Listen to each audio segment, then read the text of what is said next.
सन्मान्य सभापती महोदय, सन्मान्य सदस्य संजय खोडके साहेबांनी या ठिकाणी होत असणाऱ्या बालमृत्यूचे एकूण प्रमाण आणि त्यानंतर शासन कोणत्या पद्धतीच्या उपाययोजना करते याबद्दलचा प्रश्न विचारलाय.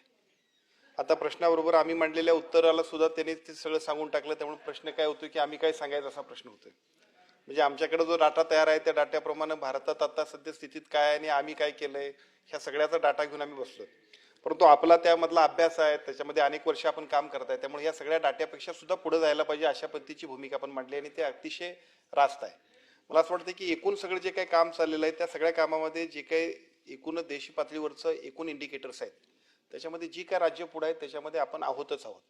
पण केवळ एवढ्यावरती समाधान मानणं हे अपेक्षित नाही. महाराष्ट्रासारख्या प्रगत राज्याला जेवढ्या गतीनं ते काम करायला पाहिजे त्यासाठी निश्चितपणे अजूनही आम्ही खूप स्टेप्स घेतल्या पाहिजेत आणि त्यासाठी तुमच्या सूचना खूप महत्त्वाच्या आहेत. मी आपल्याला सांगू इच्छितो की एकूणच आता आपल्याला शाश्वत विकास ध्येयाचं एकूण नवजात मृत्यू दराचं जे काय एकूण प्रमाण आहे भारताचं 18 आहे, महाराष्ट्राचं 10 आहे. अर्भक मृत्यू दरामध्ये सुद्धा भारताचं एकूण प्रमाण आहे ते 24 आहे, त्याच्यामध्ये आपण 13 वरती आहोत. बाल मृत्यू दरामध्ये भारताचा एकूण सगळा 28चा आता प्रमाण आहे, तर त्याच्यामध्ये महाराष्ट्रामध्ये प्रमाण 15 मध्ये आहोत. म्हणजे हे एकूण सगळे आकडे बघितले तर निश्चितपणानं सगळ्या देश पातळीवरच्या आकड्यामध्ये आपण ठीक आहोत.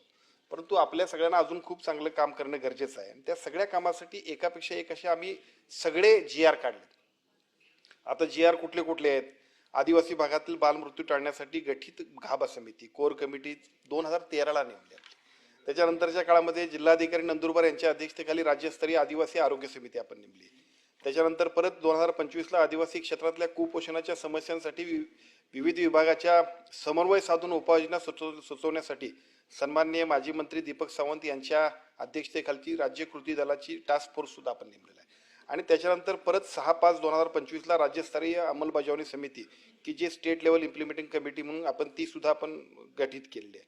म्हणजे एकापेक्षा एक सगळ्या कमिटी नेमल्या आहेत. त्याच्यापेक्षाही पुढे जाऊन आपण सगळ्या अनेक उपाययोजना करतोय.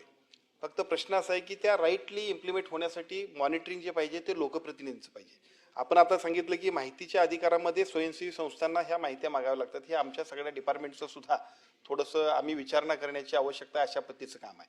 त्यामुळे एका बाजूला आपल्या नवसंजीवनीच्या सगळ्या जे काही NGOचे कार्यकर्ते असतील त्यांच्या समेत आणि तिथल्या लोकप्रतिनिधींच्या समेत एका बाजूला सार्वजनिक आरोग्य विभाग, दुसऱ्या बाजूला आदिवासी विभाग आणि तिसऱ्या बाजूला महिला बाल कल्याणच्या मंत्री सन्माननीय तटकरेताई हे तिघजण मिळून आम्ही बसू. त्याला कारण असं आहे की हायकोर्टाच्या सूचनेप्रमाणे आम्ही सगळ्या मंडळींनी ज्या पद्धतीनं काम करायला पाहिजे ते बघितलं तर ते काम अपेक्षित झालेलं नाही.